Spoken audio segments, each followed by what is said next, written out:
What are we to make of this thaw and this renewing relationship between Russia and China? Joining us now, an investor and consultant on energy and security. You may remember him as former director of the Central Intelligence Agency, James Woolsey. Jim, it is great to have you here on America's Forum today. Good to be with you, JD. So, Jim, there's Putin in Beijing with the Chinese. What is the situation we're looking at right now? Well, I think dictators often get along with one another reasonably well until they don't. And Putin doesn't have any major flaps going with China right now. I think he'd probably like things to be relatively quiet on his flank there while he tries to take over what he can get away with in Europe, whether it's Ukraine or somewhere in the Baltics or something else. And I think that we may well see a relatively lengthy period of Chinese-Russian cooperation and easygoing relationship, but it won't last forever. Russia's demographics are just awful. Their men especially don't live very long. They die young as a result of heart disease and violence and all kinds of things.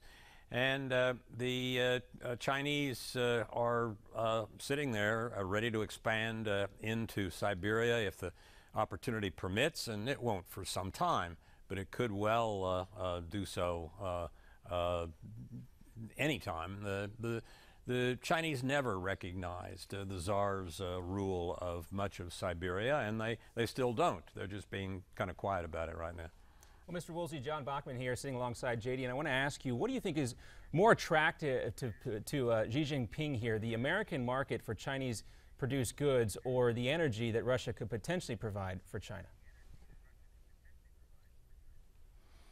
Well, I think certainly it's the energy. Energy is a incredibly important commodity for in all sorts of ways, and I think Russia ought to be a bit worried on that front. It needs to sell natural gas. It wants to clamp down on natural gas flows to Europe and to Central Eurasia, but especially to Europe and the Baltics and the rest, and use that for political power. But Russia has an Achilles heel, and that Achilles heel is oil. It cannot function as a society without a very substantially high price for oil, something up over $100 a barrel. And if we can find a way, and I think we can, to get the price of oil down so Russia doesn't have the advantage of being able to run their society on overpriced oil paid for by you and me, then I think we will be in a very much better situation than we are now. Now, Jim, you, as you're going through this policy alternative or this course of action, we took a look at the editorial you wrote a few days ago for the Wall Street Journal entitled "How to Hit Putin Where It Hurts." Let's expand some on really what needs to happen for the United States in terms of energy exploration and production to keep energy prices low and thereby stunt Putin's geopolitical ambitions. Well, it would be a stunning, massive cost for Americans. We would have to either add to the cost of our new cars about $90, which is about half a seatbelt's worth of cost, or to an existing vehicle that's in your garage or mine, or in a fleet of police cars or whatever. It would take $200 to $300 to modify that.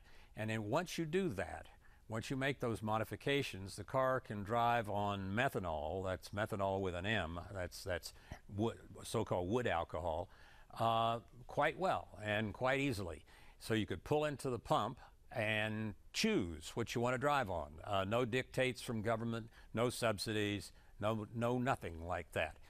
And if you can choose at the pump between methanol, wood alcohol that's about 60% of the cost per mile of gasoline, and save a number of dollars per fill-up, you will be doing something that I think will make Mr. Putin very unhappy, because he doesn't have an economy that does anything except pump oil and gas. When was the last time you saw a product on a shelf that said made in Russia? They don't exist. Doesn't exist. Jim, as you outline this alternative form of energy for American consumers, and you point out that you don't believe subsidies are necessary to get this done, instead things can happen in terms of private enterprise, I feel compelled to look back to what has gone on today in China. The news that Russia and China thus far have failed to reach an agreement on a natural gas deal. Jim, do you believe such an agreement is inevitable? And do the Chinese have leverage over Putin at this point in terms of naming their own price? Well, Russia can't block China from getting natural gas the way from the outside, the way it can, say, Ukraine to some extent, or Europe. It doesn't have that potential kind of control with pipelines or anything else over China. So this is largely just a matter of price, of these two big countries haggling with one another over price. But the key thing is whether we can get ourselves organized to be able to drive our vehicles, to use for transportation new cheap natural gas and the products from it, like methanol, rather than oil products. Because it used to be that per unit of energy, natural gas and oil were the same, and they tracked one another. Gas goes up, oil goes up, and that happened for years. Now it's not like that. Now, because of fracking mainly, and they tracked one another. Gas goes up, oil goes up, and that happened for years. Now it's not like gas itself. That cost about a quarter to a fifth per unit of energy what oil costs. So we can make the oil producers very unhappy, including Russia and including much of the Middle East, by driving on natural gas and its products. Well, it sounds like another argument for the Keystone Pipeline as well, because we hear so often about that being built, the potential, often by folks who oppose the Keystone XL pipeline, of that fuel going to China. But again, it would just go out into the global market, and then that would also potentially lower the cost of energy as well. Is that correct?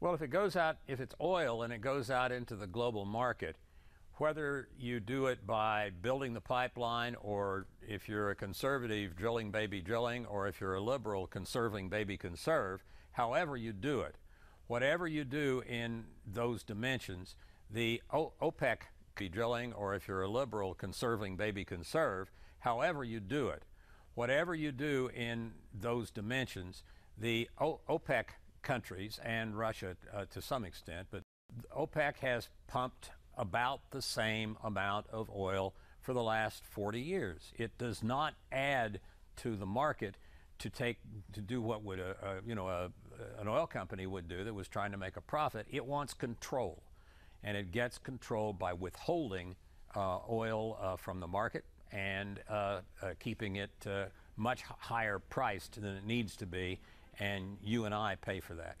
Jim Woolsey, the chairman of the Foundation for Defense of Democracies, former CIA director, and an active investor and consultant on energy and security policy. We very much appreciate your insights, sir, especially when it comes to the politics and the promise of energy and tangible alternative energy to power American trucks and automobiles. Thank you so much for your time. We hope you will come visit with us again soon here on America's Forum.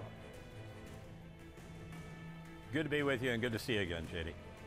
Jim Woolsey checking in today from Reno, and it prompts the question, John, what about methanol as an alternative to gas? Natural gas for your car? We'd love to get your comments on that, and America's Forum is coming right back.